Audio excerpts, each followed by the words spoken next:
तो ये complete video होने वाला है स्पीड रैम्प पे, और ये वीडियो देखने के बाद आप बहुत ही आसानी से डाविंसी रिसोल्व के अंदर किसी भी तरह का स्पीड रैम्पिंग कर सकोगे। आप जैसे सपोज करो आपको पूरे क्लिप का स्पीड चेंज करना है या फिर इसको रिवर्स में प्ले करना है, तो उसके लिए आपको री टाइम कंट्रोल्स की ज़रूरत नहीं पड़ेगी। सिंपल आपको उस क्लिप को सेट कर लेना, इंस्पेक्टर पैनल ओपन कर लेना, यहाँ पे नीचे जाओगे तो स्पीड चेंज करके एक सेक्शन है। अगर रिवर्स करना है तो इसको टाइप कर दोगे तो यहाँ पे देखो तो रिवर्स में इस तरह से प्ले होगा। वहीं अगर इसको टाइप करोगे तो जहाँ आपका प्ले हेड रहेगा, जो फ्रेम आपको दिखाई देगा, यहाँ पे कट अप्लाई हो जाएगा, वो फ्रेम फ्रीज हो जाएगा। बाकी का जो इस क्लिप का ड्यूरेशन है वो उस फ्रीज फ्रेम से फिल हो जाएगा। यहाँ पे आप इस तरह से देख सकते हो। फिर यहाँ पे प्ले हो रहा है, यहाँ पे ये फ्रेम इस तरह से फ्रीज हो गया। मैं इसको अंडू करता हूँ और इसको फॉरवर्ड प्ले करता हूँ। और यहाँ पे इस क्लिप का अगर आपको, इस पूरे क्लिप का अगर आपको स्पीड चेंज करना है, सपोज करो हाफ करना है, तो यहाँ पे 50 फीट कर दो, यहाँ पे हाफ हो जाएगा। वहीं यहाँ पे देखो तो मेरे जो प्रोजेक्ट का FPS वैल्यू है वो 30 है, तो यहाँ पे देखो तो फ्रेम्स पर सेकेंड के सामने 30 है। अगर इसको स्लो डाउन करना है बाई हाफ, तो यहाँ पे आप क्या कर सकते हो, 15 फीट कर सकते हो। यानी कि हर एक सेकंड में इस क्लिप के अंदर 30-30 फ्रेम है, बट हमें क्या करना है, 15-15 फ्रेम यूज करना है। तो 15-15 फ्रेम आप यूज करो, 15-15 बचा रहे हो, तो इसका जो ड्यूरेशन है वो डबल हो जाएगा। यहाँ पे देखो 24 सेकंड है, वो लगभग आपका हो जाएगा 48 सेकंड के राउंड, यहाँ पे आप देख सकते हो। वहीं अगर आपको इसको हाफ करना है तो यहाँ पे 30 की जगह 60 फीट कर सकते हो, तो यहाँ पे थोड़ा इस तरह से फास्ट प्ले होगा, यहाँ पे आप नोटिस कर सकते हो। ठीक है, वहीं ड्यूरेशन के हिसाब से यहाँ पे फीट कर सकते हो। रिपल टाइम लाइन का मतलब ये है कि अगर इसको चेक करोगे तो जो टाइम लाइन है वो रिपल होता जाएगा। यहाँ पे आपने देखा कि टाइम लाइन कैसे, टाइम लाइन का ड्यूरेशन चेंज हो रहा था। वहीं इसको अनचेक कर दोगे। अब यहाँ पे सपोज करो मैं इसको 50% फीट कर देता हूँ और इसका जो स्पीड है हाफ कर देता हूँ, तो यहाँ पे जो टाइम लाइन है वो रिपल नहीं हो रहा है, मतलब टाइम लाइन जो है वो श्रिंक और स्ट्रेच नहीं हो रहा है। तो इसको चेक रखना। और पिच करेक्शन का मतलब ये है कि जैसे मान लो कोई क्लिप के अंदर, ये वाले क्लिप के अंदर ऑडियो है, ये यहाँ पे आई की को प्रेस करता हूँ, यहाँ पे लेके जाता हूँ, ओ की को प्रेस करता हूँ, यहाँ पे इन और आउट पॉइंट सेट हो गया। बीच का जो पोर्शन है इस क्लिप का, वहीं यहाँ पे इस तरह से ड्रैग एंड ड्रॉप करोगे तो टाइम लाइन के ऊपर वहीं वाला पोर्शन यहाँ पे आएगा। अब यहाँ पे इसको अनम्यूट करता हूँ। अब यहाँ पे पिच करेक्शन को अनचेक कर देता हूँ और इस स्पीड को मैं हाफ कर देता हूँ, तो यहाँ पे देखो तो ऑडियो जो है वो पूरी तरह से चेंज हो जाएगा, जो नेचुरल ऑडियो है वो बदल जाएगा। ठीक है, वहीं अगर इसको रीसेट करता हूँ, पिच करेक्शन को मैं चेक रखता हूँ और यहाँ पे इसको वापस से हाफ करता हूँ, तो जो हमारा नेचुरल साउंड है वो बना रहेगा, उसका जो पिच है वो बना रहेगा। तो यहाँ पे आप देख सकते हो, बस थोड़ा सा ऑडियो स्लो रहेगा। तो ये स्क्रू है इसके, ठीक है। तो यहाँ पे सबसे इंपॉर्टेंट चीज़ आपको बताता हूँ, जब भी आप स्पीड स्लो करोगे या फिर फास्ट करोगे उससे रिलेटेड, तो यहाँ पे जैसे मान लो यहाँ पे मेरे पास एक क्लिप है, ये 120 FPS का क्लिप है, यहाँ पे देखो तो 120 FPS है, और यहाँ पे देखो तो 240 FPS का क्लिप है, और मेरे जो प्रोजेक्ट का FPS वैल्यू है यहाँ पे देख सकते हो 30 FPS है। यानी कि हमारे इस प्रोजेक्ट के अंदर हर एक सेकंड के लिए कितना फ्रेम चाहिए, 30 फ्रेम चाहिए। बट ये जो क्लिप मैंने रिकॉर्ड कर रखा है GoPro से, इसके हर एक सेकंड के अंदर, इस क्लिप के हर एक सेकंड के अंदर 240 फ्रेम का डेटा स्टोर है। तो 240 को अगर 30 से डिवाइड करोगे तो वैल्यू आएगा 8, यानी कि इस क्लिप को हम 8 गुना स्लो कर सकते हैं। तो यहाँ पे सबसे पहले इस क्लिप को मैं टाइम लाइन के ऊपर इस तरह से ड्रैग एंड ड्रॉप करता हूँ। सबसे पहले आपको बताना चाहता हूँ, अगर आपका डाविंसी रिसोल्व अपडेटेड नहीं है तो यहाँ पे उसको अपडेट करके डाविंसी रिसोल्व 20 यहाँ पे अपने कंप्यूटर के अंदर इंस्टॉल कर लेना है, क्योंकि डाविंसी रिसोल्व 20 के अंदर यहाँ पे बहुत ही पावरफुल टूल मिलता है, वो है की फ्रेम एडिटर। इसी का यूज करके हम स्पीड रैंपिंग करेंगे बहुत ही आसानी से। तो यहाँ पे देखोगे तो यहाँ पे बहुत सारा पैरामीटर्स है, जो कि यहाँ पे देखो तो ये जो पैरामीटर्स है, यहाँ पे जूम एक्स है, जूम वाई है, यहाँ पे देखो तो री टाइम स्पीड है। इस पैरामीटर नेम के लेफ्ट साइड देखोगे तो ये जो कलर है वो कलर आपको दिखाई देगा। तो यहाँ पे जैसे मैं इस जो कर्व है उसके ऊपर जाता हूँ और पैरामीटर्स के अंदर जाना, वीडियो के अंदर जाना, यहाँ पे जूम एक्स और री टाइम स्पीड को आप इनेबल कर दो। अब यहाँ पे जूम का कलर ये था और नीचे री टाइम स्पीड का कलर थोड़ा सा लाइट ब्लू है और ये वाला लगभग डार्क ब्लू है। अब दोनों देखो तो यहाँ पे फ्लैट है, पोजीशन है, बट इसको सेलेक्ट करके यहाँ पे इसका इंस्पेक्टर पैनल ओपन करोगे, यहाँ पे वीडियो सेक्शन के अंदर जाता हूँ और यहाँ पे ये जो जूम एक्स है इसको ऊपर करोगे तो यहाँ पे देखो तो ये वाला जो जूम एक्स वाला कर्व है वो आपको यहाँ पे दिखाई देगा। बट मैं क्या करता हूँ, यहाँ पे पैराम्स के अंदर जाता हूँ और यहाँ से जूम एक्स को अनचेक कर देता हूँ। स्पीड रैम क्रिएट करने का सबसे पहला स्टेप है, इसके ऊपर राइट क्लिक करना है और यहाँ पे री टाइम कंट्रोल्स चूज कर लेना है। अब यहाँ पे सबसे पहले आपको ये जो प्ले हेड है इसको स्क्रब करके इस क्लिप के ऊपर चेक कर लेना है कि कहाँ हमें स्पीड रैंपिंग करना है। जैसे मान लो ये साइकिल जो स्टूडेंट है वो यहाँ पे पीछे आ रहा है, तो इस वाले पोर्शन को हमें स्लो करना है। तो यहाँ से स्लो करना है तो यहाँ पे प्ले हेड ले जाके छोड़ देना है और यहाँ पे जाना है इस वाले बटन के ऊपर, ट्रायंगल बटन के ऊपर जाना है, जो परसेंटेज है उसके राइट साइड ट्रायंगल बटन के ऊपर जाना है, इसके ऊपर टैप करना है और यहाँ पे ऐड स्पीड पॉइंट के ऊपर इस तरह से टैप करना है और यहाँ पे एक स्पीड पॉइंट क्रिएट हो जाएगा। वापस से आगे जाना है, कहाँ तक स्लो मोशन आपको रखना है, यहाँ तक, ठीक है। तो यहाँ पे वापस से एक स्पीड पॉइंट यहाँ पे ऐड कर देना है। अब यहाँ पे आप की फ्रेम एडिटर के अंदर देख सकते हो, यहाँ भी स्पीड पॉइंट ऐड हो रहा है। यहाँ पे देखो तो इस तरह से स्पीड पॉइंट यहाँ भी ऐड हो रहा है, यहाँ पे आप देख सकते हो।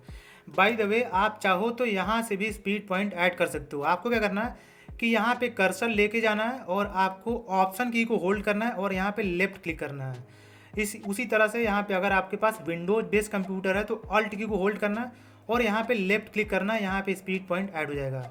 और इस स्पीड पॉइंट को सेलेक्ट करके आप इधर उधर इसको पोजीशन भी कर सकते हो।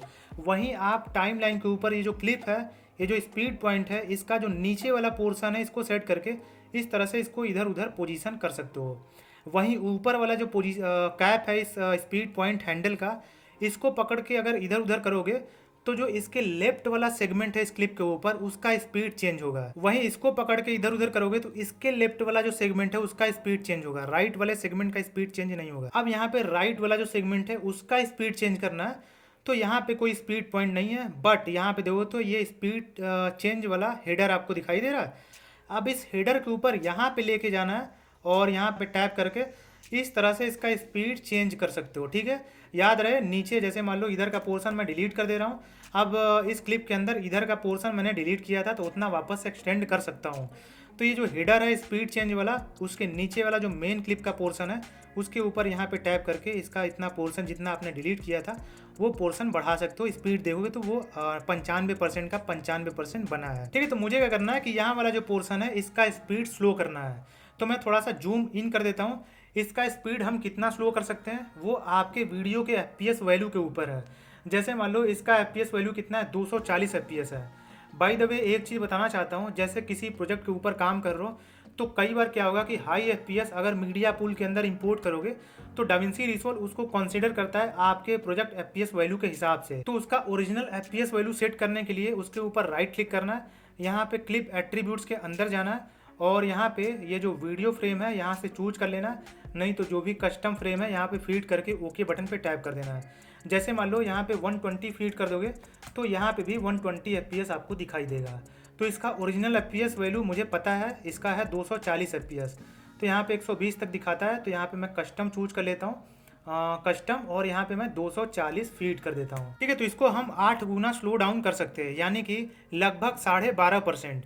तो यानी कि इसको 13%। यहाँ से आपको क्या करना है, इसके ऊपर जाना है और चेंज स्पीड के अंदर जाना है और यहाँ पे जो भी प्री डिफाइंड स्पीड है उसको चूज कर लेना है। बाय द वे इसको हम चेंज भी कर सकते हैं। तो यहाँ पे सपोज करो मैं 10 यहाँ पे चूज कर लेता हूँ तो इसका स्पीड लगभग क्या हुआ, 10 गुना स्लो डाउन हो गया। अब यहाँ पे इस कर्सर का ऊपर वाला जो कैप है, स्पीड पॉइंट का ऊपर वाला जो कैप है, इसको पकड़ के इसका जो लेफ्ट वाला सेगमेंट है इस क्लिप के अंदर उसका स्पीड मैं कर देता हूँ 13। उसका स्पीड आप चेंज कर सकते हो। अब यहाँ पे इसको अगर आप प्ले करोगे तो यहाँ पे देखोगे तो मक्खन जैसा प्ले होगा, यहाँ पे आप देख सकते हो। थोड़ा बहुत अगर आपको लैगिंग दिखाई देगा तो वो रियल टाइम प्रोसेस नहीं हो पा रहा है सिस्टम का परफॉर्मेंस के हिसाब से, वो उसकी वजह से है। अब मैं यहाँ पे वापस से की फ्रेम एडिटर को ओपन कर लेता हूँ। अब यहाँ पे देखोगे तो ये जो स्पीड चेंज है वो इस तरह से हार्श स्पीड चेंजिंग हो रहा है, मतलब डायरेक्ट चेंज हो रहा है। यहाँ पे देखो तो नॉर्मल स्पीड है और यहाँ से जस्ट एक फ्रेम बाद सीधा वो 8 गुना स्लो डाउन हो जा रहा है।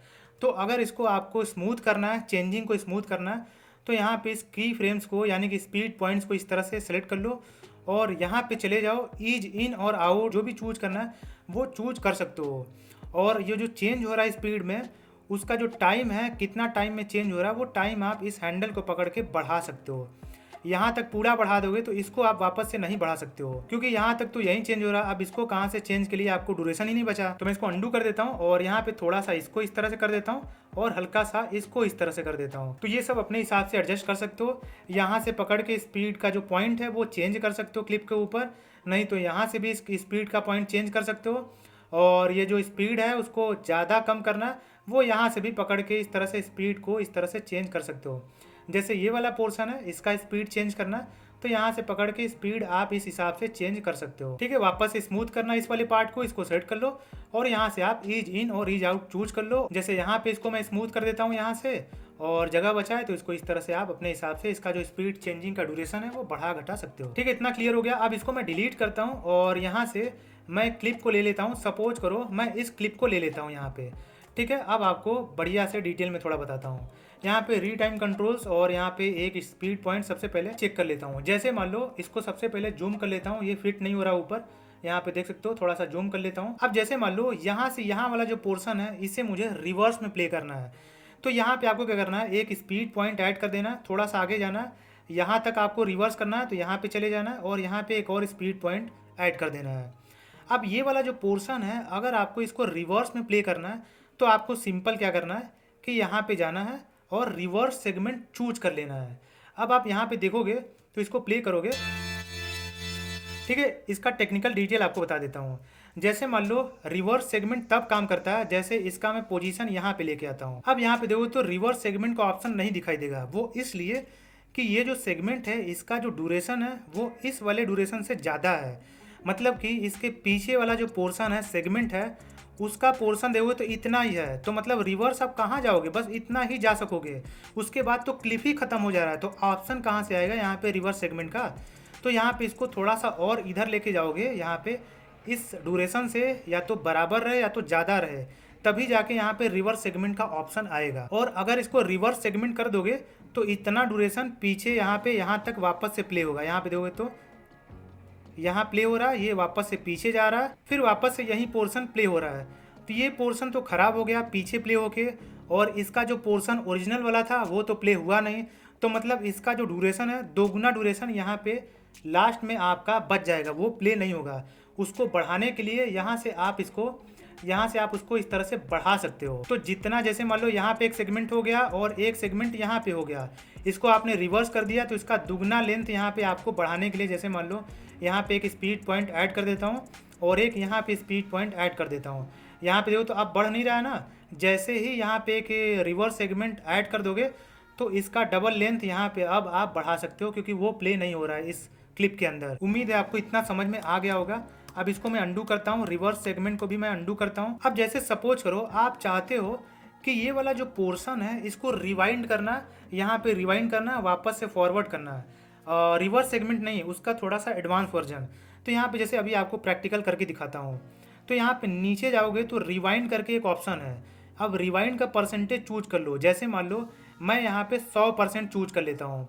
तो यहाँ पे देखो तो होगा क्या कि जैसे ही चूज करोगे यहाँ पे देखोगे तो दो यहाँ पे सेगमेंट ऑटोमेटिकली ऐड हो जाएगा। यहाँ पे अंडू करता हूँ और इसको रीडू करता हूँ। यहाँ पे देखोगे तो अंडू करता हूँ, यहाँ पे 2 स्पीड पॉइंट है, यहाँ पे टाइम लाइन का ड्यूरेशन 30 सेकेंड है। यहाँ पे रीडू करता हूँ, यहाँ पे टाइम लाइन का ड्यूरेशन बढ़ गया, ये जो क्लिप है वो स्ट्रेच हो गया, आपको वापस से इधर स्ट्रेच करने की ज़रूरत नहीं पड़ी। और यहाँ पे ये जो सेगमेंट है उसका सेगमेंट यहाँ पे क्रिएट हो गया, वो यहाँ पे देखो तो ये फॉरवर्ड प्ले हो रहा है और ये उसका रिवाइंड है, फिर वापस से वहीं फॉरवर्ड प्ले हो रहा है और बाकी का पोर्शन यहाँ पे प्ले हो रहा है एज यूजुअल। और यहाँ पे इसका जो की फ्रेम एडिटर है ये कर्व ओपन करके यहाँ पे जाके इसको आप स्मूथ कर सकते हो इस तरह से। अब यहाँ पे देखोगे तो अगर मान लो इस स्पीड पॉइंट को आपको डिलीट करना है तो की फ्रेम एडिटर के अंदर जाके स्पीड पॉइंट को तो इस तरह से सेलेक्ट करके डिलीट कर सकते हो। बट यहाँ से अगर आपको डिलीट करना है तो जिस स्पीड पॉइंट को डिलीट करना है उसके राइट वाले सेगमेंट के अंदर जो ट्रायंगल आइकॉन है इसको ऊपर जाके क्लियर स्पीड पॉइंट अगर चूज करोगे तो इस सेगमेंट के अंदर जो लेफ्ट वाला स्पीड पॉइंट है वो इस तरह से डिलीट हो जाएगा। वहीं यहाँ पे इसको डिलीट करना है तो यहाँ पे आपको जाके क्लियर स्पीड पॉइंट चूज करना होगा। वहीं यहाँ पे जाओगे तो क्लियर स्पीड पॉइंट का ऑप्शन नहीं दिखाई देगा क्योंकि इसके लेफ्ट में कोई भी स्पीड पॉइंट नहीं है। उसके बाद यहाँ पे नीचे जाओगे तो जैसे मान लो आपने कोई भी स्पीड यहाँ पे चेंज कर रखा है, सपोज करो 50%, तो यहाँ पे सीधे रीसेट कर सकते हो। वापस से यहाँ पे जैसे फ्रीज फ्रेम जैसे ही चूज करोगे तो जहाँ आपका प्ले हेड है वहाँ का जो फ्रेम है वो फ्रीज हो जाएगा और आगे का 2 सेकेंड तक फ्रीज रहेगा और ये जो टाइम लाइन है वो 2 सेकेंड बढ़ जाएगा। यहाँ पे चूज करता हूँ और यहाँ पे देखो तो ये जो क्लिप है वो कट भी नहीं हो रहा है, तो यहाँ पे देखो तो 2 सेकेंड, यहाँ से देखोगे तो यहाँ पे 6 सेकेंड है और यहाँ पे 8 सेकेंड है और ये जो टाइम लाइन का ड्यूरेशन है वो भी 2 सेकेंड बढ़ गया। बाय द वे आप चाहो तो यहाँ से इसको आप कम कर सकते हो, ठीक है, इस तरह से आप इसको कम कर सकते हो। और यहाँ पे जाओगे तो स्पीड रैम के आगे यहाँ पे देखो तो अप टू अगर 0% चूज करोगे तो यहाँ पे देखो तो 10%, 30%, 50%, 70, 90 इस तरह से ये सेगमेंट क्रिएट हो जाएगा। वहीं यहाँ पे अगर डाउन टू जीरो चूज करोगे तो शुरू में देखो तो 90% रहेगा, यहाँ पे 70% प्लेबैक, यहाँ पे स्पीड 50%, यहाँ पे 10%। ठीक है, ये नॉर्मल है, चेक कर सकते हो। क्लिप को रीसेट करना है, पिच करेक्शन तो मैंने आपको बता दिया। अब यहाँ पे सपोज करो मैं क्या करता हूँ कि सबसे पहले इसको स्मूथ कर देता हूँ और यहाँ पे इसको थोड़ा सा जूम कर देता हूँ। अब यहाँ पे इसका स्पीड फास्ट है, थोड़ा सा और फास्ट करना है तो कर सकते हो। अब यहाँ पे चाहो तो एक एडजस्टमेंट क्लिप यहाँ पे ड्रैग एंड ड्रॉप कर दो, जहाँ से स्पीड आपका फास्ट हो रहा है वहाँ पे इसको एडजस्ट कर दो इस तरह से। 1 मिनट यहाँ पे इसको इस तरह से आप एडजस्ट कर दो, और चाहो तो आप ओपन एफएक्स के अंदर जाके जूम ब्लर इस तरह से इसके ऊपर ऐड कर दो। और यहाँ पे इसको ओपन करके यहाँ पे जो भी सेटिंग करना है, कम जूम चाहिए, ज़्यादा जो ब्लर है साइड में उसको ज़्यादा कम चाहिए, और सेंटर एक्सक्लूजन कम ज़्यादा चाहिए। यहाँ पे जो सेंटर क्लियर दिखाई दे रहा है, ये इतना क्लियर दिखाई दे रहा है, सेंटर का जो रेडियस है बढ़ता जा रहा है। तो ये यहाँ पे पैरामीटर एडजस्ट कर सकते हो। इसको थोड़ा कम कर देता हूँ यहाँ पे इस तरह से। अब यहाँ पे वापस से प्ले करता हूँ, ये देखो। तो ये सब चीज़ भी आप यूज कर सकते हो। बाकी फुटेज अगर आपका स्टेबलाइज नहीं है तो यहाँ पे जाके नीचे जाओगे तो फुटेज को स्टेबलाइज कर सकते हो, यहाँ से जाके स्टेबलाइज कर सकते हो। अब सपोज करो आपके प्रोजेक्ट का FPS वैल्यू है 30 FPS और आपका जो वीडियो क्लिप है वो 30 FPS का है या फिर 24 FPS का है, बट फिर भी उसको आप स्लो डाउन करना चाहते हो। तो जैसे मेरे पास ये क्लिप है, कितना FPS वैल्यू इसका, सपोज करो 24 FPS है लगभग। तो यहाँ पे इसका स्पीड स्लो डाउन करोगे तो ये चॉपी दिखाई देगा, लैगी दिखाई देगा। अभी आपको करके दिखाता हूँ। तो यहाँ पे एक स्पीड पॉइंट मैं यहाँ पे क्रिएट कर देता हूँ और यहाँ पे चला जाता हूँ, यहाँ पे चला जाता हूँ। सपोज करो एक स्पीड पॉइंट क्रिएट कर देता हूँ और इसका मैं एकदम बहुत ज़्यादा 10 गुना स्लो कर देता हूँ। ठीक है, थोड़ा सा इसको मैं 10 गुना स्लो कर देता हूँ और यहाँ पे इधर लेके आता हूँ, इतना ही पोर्शन रखता हूँ। तो ये देखो तो कितना ज़्यादा चॉपी आपको दिखाई दे रहा है, बहुत ज़्यादा लैगी है, क्योंकि 24 FPS है, यानी कि हर एक सेकेंड में 24 FPS है। अब इसको मैंने क्या कर दिया कि 10 गुना स्लो कर दिया, तो मतलब हर एक सेकेंड में अब 2.4 फ्रेम ले रहा है। तो लैगिंग तो दिखाई देगा ही। तो आप एक चीज़ कर सकते हो, यहाँ पे इंस्पेक्टर पैनल ओपन कर लो, यहाँ पे नीचे जाओगे तो री टाइम स्केलिंग करके एक ऑप्शन है। यहाँ पे री टाइम प्रोसेस के अंदर जाके आप ऑप्टिकल फ्लो यहाँ पे चूज कर लो। अब आप यहाँ पे प्ले करना थोड़ा सा। अब यहाँ पे रोड पे और ये जो बाइक वगैरह जा रहा है तो उतना आपको समझ में नहीं आ रहा है। अब आप चाहो तो यहाँ पे जो मोशन एस्टिमेशन है इसके अंदर जाके इनहेंस बेटर चूज कर सकते हो। शायद जहाँ तक मुझे याद है, प्रोजेक्ट सेटिंग से लेके इनहेंस बेटर तक फ्री वर्जन के अंदर ऑप्शन दिखाई देता है। तो यहाँ पे आपको दिखा देता हूँ, वो इस तरह से काम करता है। अभी थोड़ा रियल टाइम में अच्छे से प्ले नहीं हो रहा। और उसके बाद अगर स्टूडियो वर्जन है तो यहाँ पे देखो तो AI स्पीड वार फास्टर और यहाँ पे बेटर चूज कर सकते हो। अब यहाँ पे बहुत ज़्यादा चॉपी रियल टाइम में प्ले होगा क्योंकि प्रोसेस बहुत ज़्यादा लेगा। अब तो मैं यहाँ पे रेंडर कैश को इनेबल करके थोड़ा सा इसको रेंडर करके आपको दिखा देता हूँ कि एक्चुअल में कैसा दिखता है ये वाला ऑप्शन यूज करके।